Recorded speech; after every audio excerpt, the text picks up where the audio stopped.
Hello again guys. Today I'll be doing a quick rundown and tutorial of the game Multicrew Tank Combat, or MTC for short. For a brief introduction, MTC is a team-based combined arms warfare game where you assume the roles of a crewman of a vehicle such as a tank, infantryman, artillery, or helicopter pilot in the primary game mode, capture the point on many different kinds of maps with varying terrains and obstacles that can alter your playstyle. In three different eras, which are World War II, Cold War, and Modern, along with the fact that you can play as different factions represented by real-world nations. Take note that unlike many other games, MTC is unique in that one person does not control all functions of a vehicle, but instead several people have to play their part, such as one person driving and another person gunning.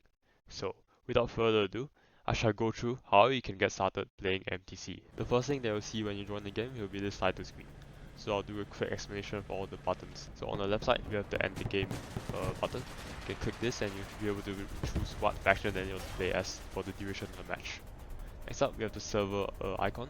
You can click this and you're able to bring up a list of servers, and you can choose what server you want to join depending on your region or what map or era that you want. If you want to, for example, join the friends server, you need to ask them to get the server ID, which is on the top right of your screen. Moving on, we have the equipment shop. You have your unlockable section first. You're able to buy tanks or vehicles using money that you get in-game from doing stuff, for example, like quests. By clicking the leaderboard section, you're able to see the star section over here, and by doing all of these quests here, you're able to get money. Moving on, you have the game plus section. So these are premium vehicles. Imagine them like they are World War Thunder or World of Tanks. So these require the premium currency, which is coins. You can either buy coins using Roblox or by completing one coin quest per day, which is 5 daily quests.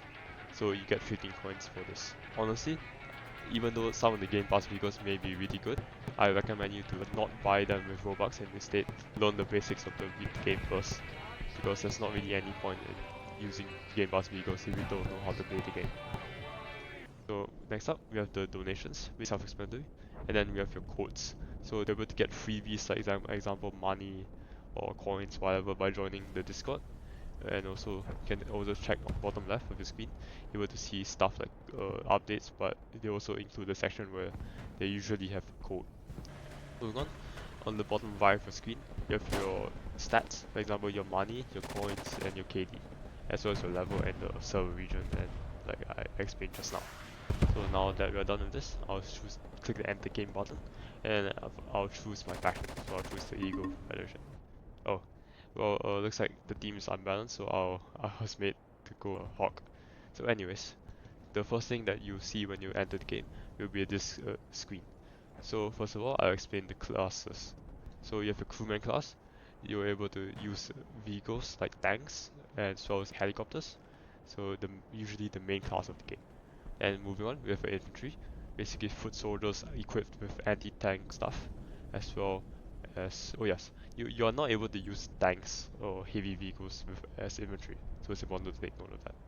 And then you have your engineer class, so basically you're able to build stuff like fortifications, and as well as repairing stuff easily using the blowtorch that's given to you. So for this tutorial, I'll just only use the crewman class. So now that you're done, the first thing you want to do is get your primary weapon. For example, this is the AK, and then moving on with a secondary. Usually I don't recommend you to take a secondary unless there's some special case scenarios. So yeah, just leave it open because the secondary slot is better to keep it empty. Next up we have the tertiaries. So basically these stuff like sandbags give you some extra armor, usually not that helpful. But on later tiers you get stuff like ERA and Vulnerous, which are really helpful. You're able to block drones. Moving on, we have the uniforms. You're able to choose a different uniform depending on what you want. Usually not that useful, but it's cool to know, I guess. Right, so now that we're done, remember to click the change loadout icon to get all of your equipment, like the AKS. Most importantly, your repair kit, bandage, and fire extinguisher. I'll show you the uses of them later on. So now that you're done, it will give you this icon where you can choose base or vehicle you want to spawn. So for example, I can click this and choose to spawn at either the left spawn or the right spawn. Then this is more important to infantry engineers. You're able to spawn on certain vehicles, like for example IFVs or APCs. For example, this BMP2, I'm able to spawn on it. Which is just leaving spawn here. For this tutorial, I'll just be spawning at base. I can just choose to click know as well. So moving on, this is the squad tab. So basically so you can click this button on the top left of your screen. You can click this and you're able to choose to either make a squad on the right side or join the squad. So for this tutorial, I'll be showing you the benefits of the squad. I'll be joining the squad, so you can click this on the top and then you're able to join. As you can see, you're able to see the pings of your friends or people in your squad. So basically, I'll show you how to ping, and you're able to do it by pressing middle mouse for quick ping like that. Or alternatively, you can hold down your middle mouse to choose either from 3 different ping options. So like that. Yep. So squads are pretty important. Keep aware of stuff. Take note that if you don't see your friend squad, you must press the refresh button and then it should appear. Another perk of the squad is that you're able to lock vehicles or kick people out of your vehicle. So you're able to lock your vehicle, and this only allows people who are in your squad to enter your vehicle. You also can kick the regular people who get in your vehicle. For example, I want to kick myself. Let's kick the driver, and then I'm kicked out of the vehicle. Okay, so now that we're done with everything, I'll click the X button, and then we can start with the tutorial. So, oh yes, if you ever accidentally get rid of the screen or you want to change your equipment, come back to this boxes over here and click one of them, and you're able to bring up the screen once again. So next up, we have the next most important stuff. Remember to always take your ammo as well as your either these two. You're able to get your jerry can. So this will be able to keep you in the fight longer because there's not really any ways to replenish ammo or fuel besides going to these capture points on the map. Right, so now that we're done, I'm going to explain the other buttons that you can see on your screen over here. So on the top left of your screen, you have your return to title screen. Next up, you have your settings on this menu icon. You're able to click it and change your settings or your graphics. That looks useful. Next up, you have your support kit and mod core, self-explanatory, as well as a handbook that gives you some basic explanation of stuff like rules or game mechanics. I'll cover these later on. Button next to it is the squad button. So I already explained the functions of the squad just now, but it's always important to come on the top left over here and then make one. On the right side, you have your leaderboard. So you can click this and you're able to see like the stuff like tasks, quests that I showed just now, as well as your factions that are on the map at the moment, players on each faction, as well as the amount of points that you have. Like example, I got 800 points and nothing else. On the bottom left of your screen, you have your map. You're able to see the amount of vehicles you have on the map, like your friendlies or whatever, and you also see your capture points. Capture points under your control, you'll see that it will be in your faction's color. Then it will generate points for you on the top side.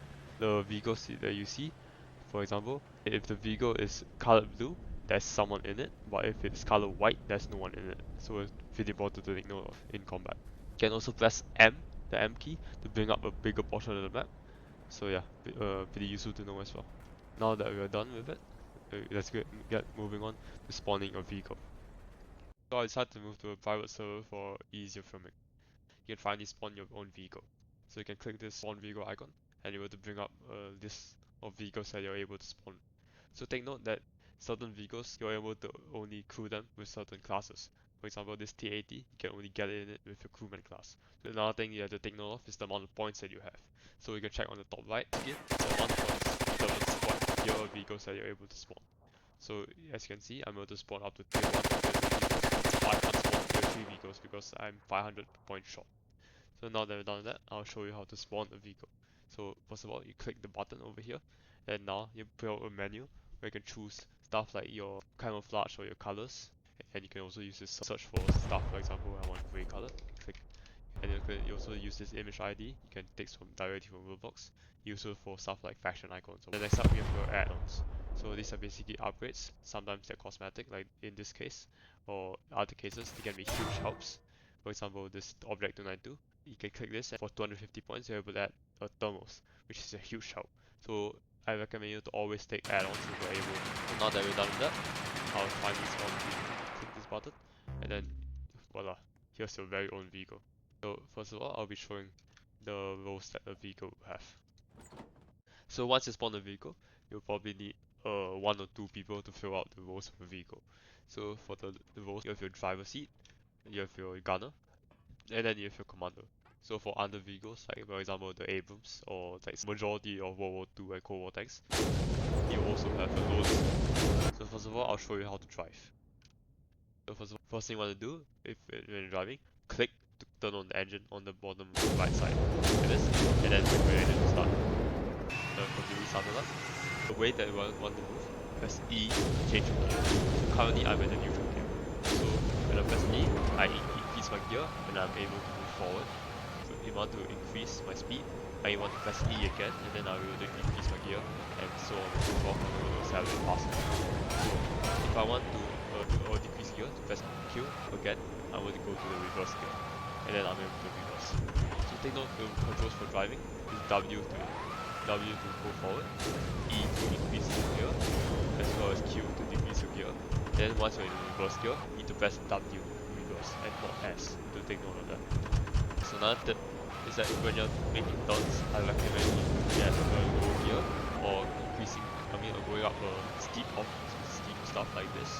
I recommend you to go as a lower gear because you have more traction pattern.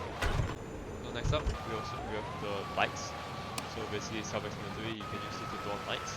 Usually, I don't find this useful at all because the enemy will spot you easier and doesn't provide you any help whatsoever. Next up, you have the smoke icon. You're able to click this and you're able to launch out a smoke from your back. So pretty useful when you're making escapes or whatever. And then finally, you have your fuel gauge over here. So take note that this F over here stands for full and E for empty. When you see this red bar, it's on the right side. There's not really much to worry about. But when it's starting to tilt to the left or it's in the red zone, you want to get out of your vehicle immediately and use the jerry can that you have and click on your vehicle and then refuel your vehicle by clicking on this green section. You can also see how much fuel you have by looking at this gauge. Reminder to always close your hatch when you get in the tank so that enemies can't exploit it. Alright, so another function of that some vehicles may have is auto transmission. So this basically allows you to increase gears on its own. But I seldom use this because I usually find changing gears on my own to be faster. Now I'll show you guys how you're able to gun.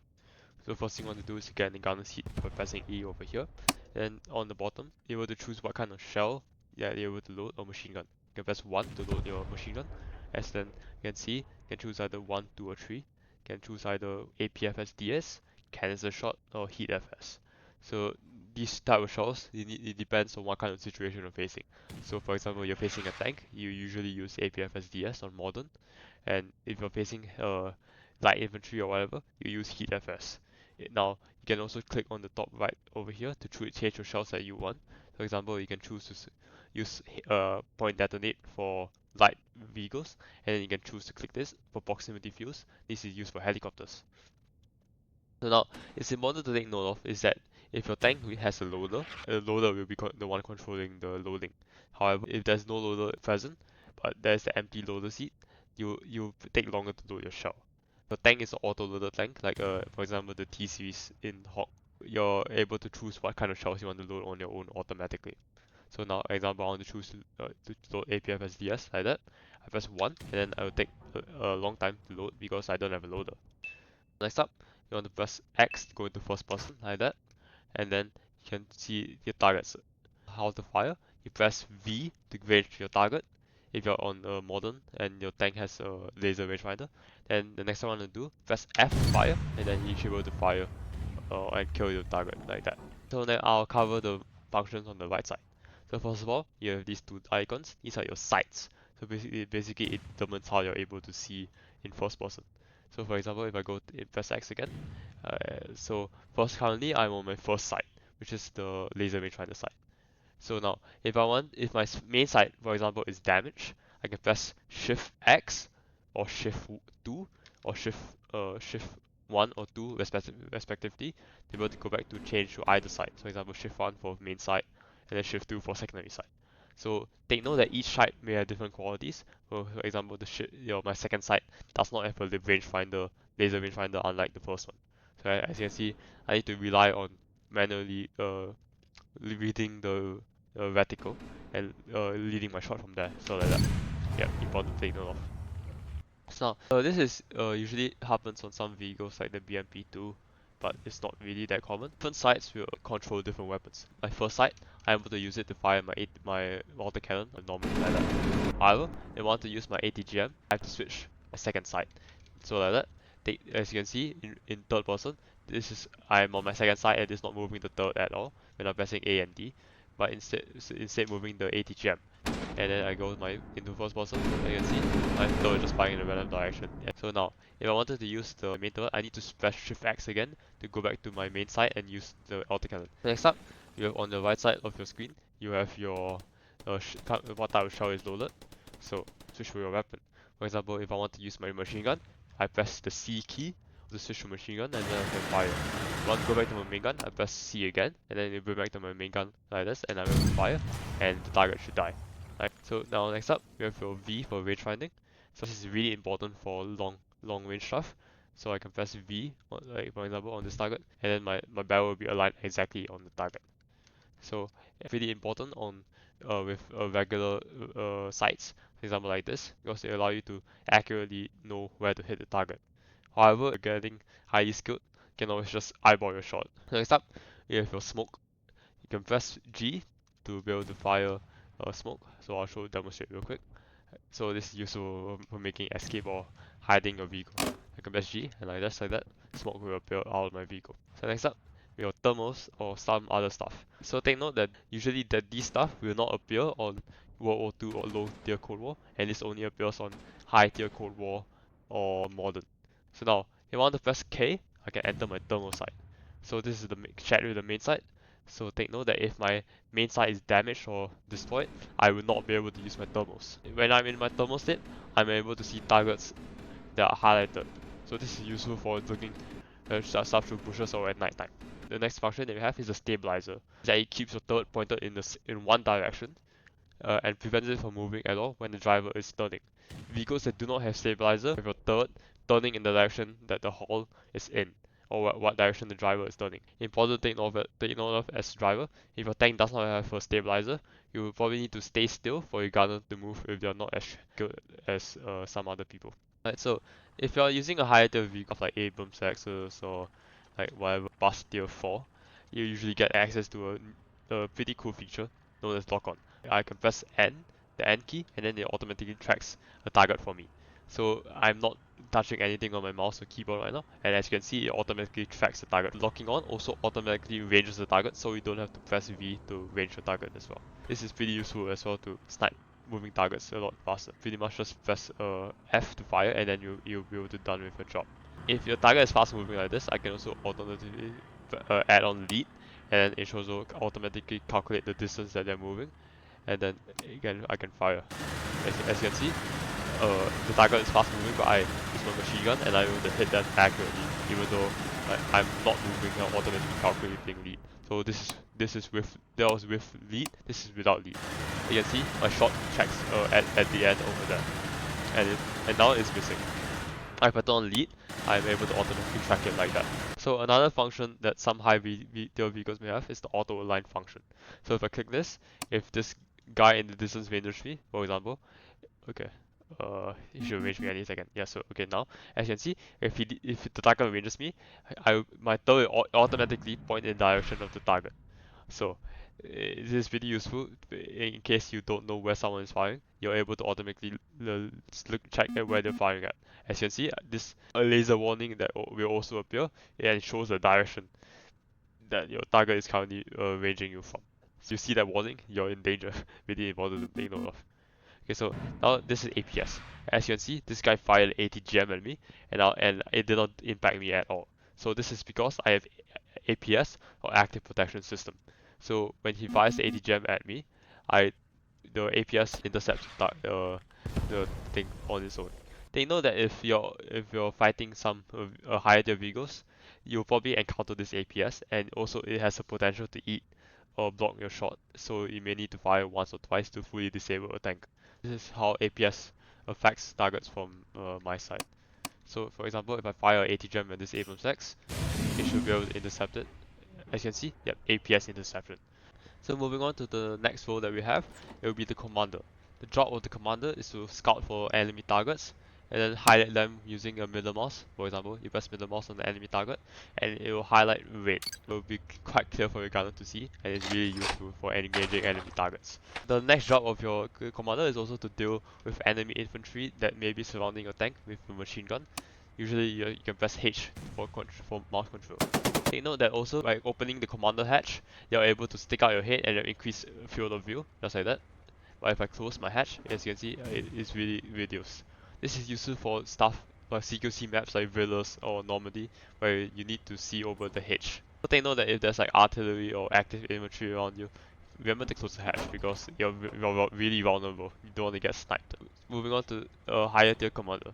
So take note that on some machine gun and your commander side will be separated into different sides. So as you can see, currently I'm in my commander independent side. I am not controlling the gun, as you can see. If I try to fire my gun, it only keeps moving straight. So if I try to instead try to aim somewhere else, for example over here, notice how my gun is firing off in the distance like this. So it may recall where I showed it on the BMP too. So now, how do I change my gun? I need to press Shift X to change my secondary sight as it controls the gun. Now that I'm on my secondary sight, I can press I can instead control my gun normally, just like that, and I'm able to fire on my target. Moving on to the final role, we have the loader. The loader's job is pretty simple. You're basically going to load the shell for gunner. So you get in the loader seat. Now you're able to choose what kind of shell you want to load. It's important to really take note of what shell that your gunner is requesting, or what shell that is required to fight certain targets. So for example, if you're fighting a tank, do not load hash, because hash is mainly used for killing infantry. Try to listen to your gunner or see for yourself what target you're fighting. When fighting a tank, you press 1 to load your vehicle. So you can also do a quick time event to time up with your level box, press E, and you're able to do a quick reload. The next function of the loader over here, as you can see, you have your ready rack, your hull ammo, and whatever. Your main job is to keep the ready rack topped up to full. The way you do this is by pressing these red buttons on the hull ammo or semi-ready rack. So just like that. So take note that you'll be doing this as the gunner on certain auto-loader vehicles like the T-series tanks. If your ready rack is 0, you are not able to fire at all. If you're reloading, so I'll demonstrate real quickly. So I fire, and then I go back to my loader seat. If I want to reload the gun, and I want to refill the ready rack, I'm not able to because it says the weapon is being refilled at the moment. So if you want to rack a vehicle, you should do this out of combat, as it leaves you in a vulnerable spot and you're not able to load the gun. So another key aspect of MTC is managing vehicle components. So over here, I'll start off with ammo. So basically, ammo is self-explanatory, just ammo. If it reaches 0 HP, you just get one shot and die. So it's important to always keep your ammo up. However, if you have a blocked door like over here, if you kill the ammo but the blocked door is still alive, your tank will not explode. So it's important to keep both your ammo and blocked door alive as well. Moving onwards, you have your destructibles. This is usually stuff like ERA or rubber, etc. Not as important as other components, but still helpful to repair, as it can provide you major help as well. So next up, we have your mobility. So you have stuff like your tracks, your engine, your transmission. So tracks are basically how you move and turn in certain directions. If your left track, for example, is damaged, you will not be able to turn left. Moving on, we have your engine and transmission. So basically, the engine determines your speed, as well as your how fast you turn and what etc. So if your engine and transmission is damaged, you will not be able to move at all, or you'll move at very slow speeds. So it's so important to keep both of these alive as well. Moving onwards, we have your weapons. So first of all, we have your turret. Basically, it's how you turn the turret. If your turret is destroyed or damaged, your turret will move slowly, or you will not be able to move your turret at all, and it's locked in a fixed position. Moving onwards, we have your turret breach. If your turret breach is destroyed, you will not be able to fire. Moving on, we have your turret barrel. So self-explanatory, determines your accuracy on where your shells fire. So if it's your turret barrel is at lower HP or is destroyed, your gun and where your shells are firing at, you have very low accuracy. Moving onwards, you have your sight. So basically, if your sights are damaged or destroyed, you will not be able to see out of them. Moving onwards, you have your battery. So basically, this affects stuff like reload speed or turret traverse. Important to keep all of these functions alive. So another important aspect of MPC is that usually your tank will get damaged. So here's what you're supposed to do. fire at the tank with my RPG, just like that. And as you guys can see, I damage on the top right, I damage the tank as well as set it on fire. So when the tank is on fire, I'm able to do to the people inside, and they'll slowly burn to death. Also, components in the tank will slowly begin to take damage. So unless I take out the fire, the ammo will slowly cook off, and the tank will be destroyed. So now, how you take out the fire? Hold out a fire extinguisher, and hold left click, and you should be able to extinguish the fire soon. Just like that, then it will be extinguished. How to repair a tank? Take out your repair kit, and then check. You can click on the tank to see the damage that it has. So, for example, I want to repair a critical component like the turret, but there's so many things in the way. So what do? I use the toggle here. So over here, I turn off destructibles, mobility, and ammo. So as you can see, I'm able to get a clean area of the turret. So now, so able to click normally on this if you want to click a specific part faster. Even better, I'm able to scroll down on the left side over here, check it, and click the turret icon over here, and repair it, just like that. Take note of that certain component, like the engine. If I want to repair it, I need to open a hatch to, for example, if I try to repair it normally, it says I cannot repair it, need access to the engine. So what this means is I require direct line of sight with the engine. So for this, I need to open the hatch, and then I need to have direct line of sight with the engine, just like that, and I'm able to repair it normally. So another aspect of combat that you may face is that someone in the tank will get knocked out. So this is what the bandage comes in for. When someone is knocked out, you click a button on the vehicle, and you should be able to see who is knocked out and who is still alive. So for example, the driver is knocked out. How you revive them is that you click on the driver just like that, and you slowly do a small prompt, and you revive them pretty soon. Important thing to take note of as well is that if your vehicle is on fire, for example like that, and there are crew that are knocked out, you will have to put out the fire first before reviving the crew. This is because if when the crew is revived, they will be at really low HP. The fire will be able to kill the crew instantly, so it's important to always take out the fire first before reviving the crew. So this will be it for the MDC tutorial. I hope you enjoyed and found this useful. Thank you for watching.